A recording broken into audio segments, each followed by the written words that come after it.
Let's bring in Senator Lindsey Graham. He joins me now as a Republican presidential candidate and a member of the Senate Armed Services Committee. Senator Graham, thanks for joining me.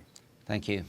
Senator, do you believe that if France requests that NATO invoke Article 5, an attack on one is an attack on all, that NATO and the United States should formally declare war on ISIS?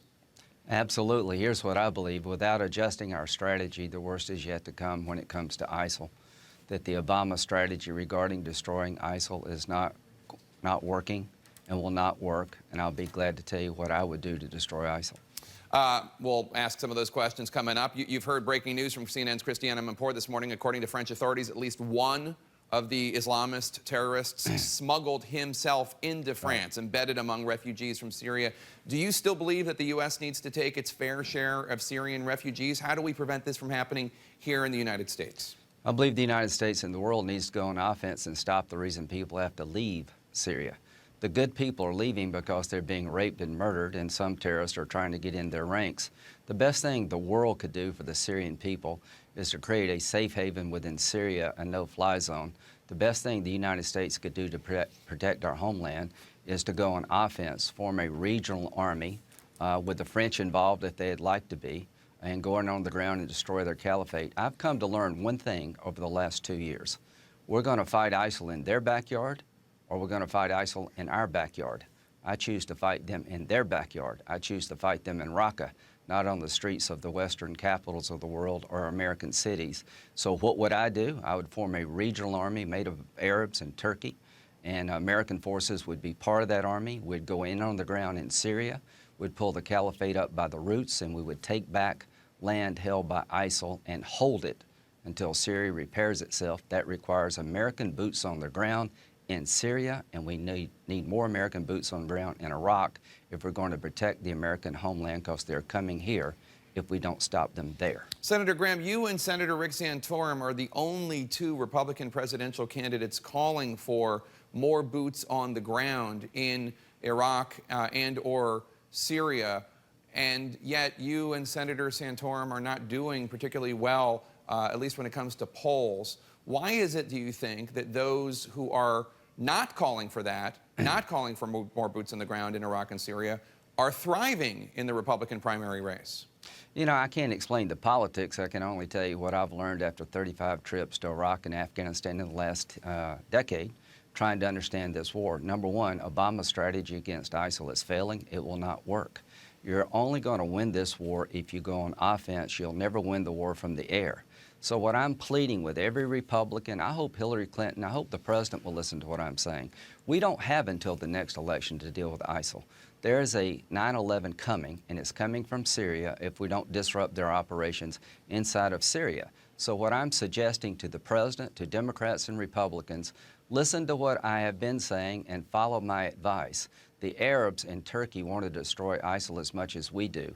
France is now a victim twice of this organization. Let's rally the world, form an army that is there to be formed, lead it, going on the ground and destroy ISIL before they attack our country.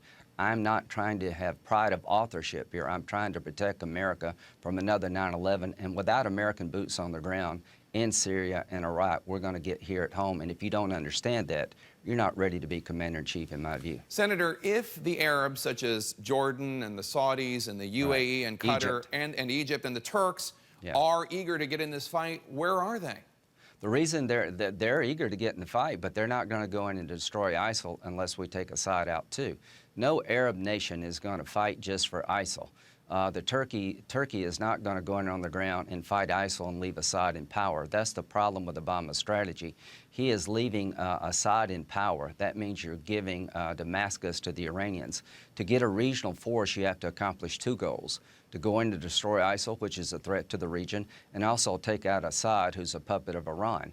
Without putting Assad on the table, you're not going to be able to rally the region. I hope the French will invoke Article 5. They should. The world should be at war with ISIL. And if I'm the commander-in-chief of the American component, we will be part of a worldwide force to destroy ISIL, and we will not leave Assad in power. I am not going to give yet another Arab capital to the Iranians. But Senator, aren't you concerned that if we rally this coalition, the United States, put it together to take out not only ISIS, but Assad, that that's going to be a war with Russia? Russia, as you know, is now in Syria doing everything it can politically, militarily, economically to prop up Assad. Here's what I would do. I would tell the Russians that you're not going to use military force to keep Assad in power. That disrupts the region. It gives Iran more power at a time they should have less. It's a recruiting tool for ISIL to be able to fight the Iranians, a Alawite controlled by Iran. It destabilizes the region. The Assyrian people are not going to accept Assad as their leader. So I would tell the Russians, you have bombed the people we have trained to take Assad out who needs to go. And if you want to fight for Assad, that would be your choice. But what you will be doing is fighting the entire world. You'll be fighting the region, Turkey, all the Arabs, us, the French. And we're going to do two things in Syria. We're going to destroy ISIL before they hit our homeland, and we're going to replace Assad, because if he stays in power, the war never ends, and let Russia make a decision. And here's what they would do. They would back out. Senator, quick question. Who do you think is better prepared to take on ISIS, Hillary Clinton or Donald Trump? Lindsey Graham. Hillary Clinton seems to be disconnected from what you need to do. She won't embrace boots on the ground. And Mr. Trump's position regarding Syria has always been delusional. I'm not worried about them. I'm worried about me and my homeland. I have a plan. Please, for God's sakes, wake up to the threats we face. Hit them before they hit us. Fight them in their backyard, not our backyard. There are people ready to be led. America must lead. We must have American boots on the ground as part of a regional army. We need 10,000 American forces in Iraq, not 3,500. If we don't do these things soon, what you see in Paris is coming to America. And if I'm Commander-in-Chief, that will not happen, I promise you. It was a good answer, but you didn't answer the question. I'll let you go, though. Senator Lindsey Graham, thank you so much. Appreciate your time.